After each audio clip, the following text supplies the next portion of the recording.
autre région, regardez, touchée, la côte du Suffolk, c'est dans l'est de l'Angleterre, avec cet important feu de végétation depuis hier soir.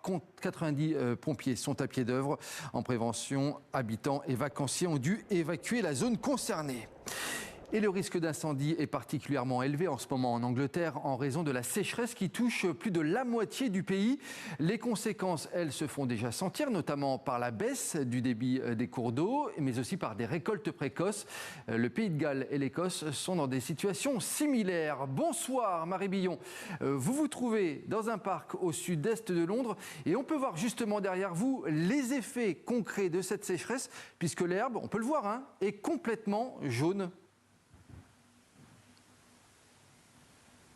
Oui, et ce sont des scènes identiques de gazon brûlé par la chaleur, par le soleil et par le manque d'eau dans tout le pays, mais surtout en particulier dans le centre, dans le sud et à l'est de l'Angleterre. C'est une situation un petit peu similaire dans le nord-ouest de l'Angleterre et aussi en Écosse. Et cet après-midi, le Pays de Galles tout entier a été placé en état de sécheresse. Le mois de juillet s'annonce comme le plus chaud depuis qu'il y a des enregistrements qui sont faits, c'est-à-dire depuis 190 ans. C'est dans certaines régions britanniques la 4e vague de chaleur de l'été. Tout cela, bien sûr, est combiné à un manque de pluie important puisqu'il n'y a eu que 7% de la pluviométrie attendue pour le mois de juillet en Angleterre et seulement 1% pour le sud de l'Angleterre. Les forts taux de précipitations de début d'année de janvier-février n'ont pas réussi à remplir les nappes phréatiques et cela augmente, vous l'avez dit, le risque d'incendie. Il y a eu déjà 200 départs de feu en Angleterre et au Pays de Galles ces 2 dernières semaines et vous l'avez dit aussi, c'est l'équivalent de 140 terrains de football qui sont en train de brûler dans la région du Suffolk, à l'est de l'Angleterre.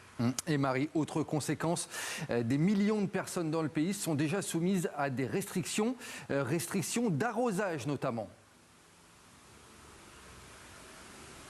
Oui, 20 millions de personnes sont concernées pour l'instant. Ils ne peuvent pas remplir leur piscine ou leur pataugeoire, ou bien arroser leur jardin ou leur potager, ou même laver leur espace extérieur. Le fait en fait que l'agence de l'environnement de l'Angleterre ait décidé d'annoncer hier que la moitié de l'Angleterre était en état de sécheresse était pour se donner la possibilité d'annoncer de nouvelles restrictions. Alors des restrictions, bien sûr, il y en a déjà, outre l'interdiction d'arroser. Il y a notamment une limitation du volume d'eau qu'on peut puiser des rivières ou bien des réserves souterraines. Les agriculteurs aussi ont commencé plus tôt que d'habitude à faire leur récolte pour ne pas perdre tout le fruit de leur labeur. Et cet après-midi, la France et le Royaume-Uni ont fait une déclaration conjointe promettant de renforcer leur coopération afin d'anticiper, prévenir et répondre les risques liés au climat et notamment bien sûr les risques d'incendie de forêt. Marie Billon depuis Londres en Angleterre. Merci beaucoup Marie.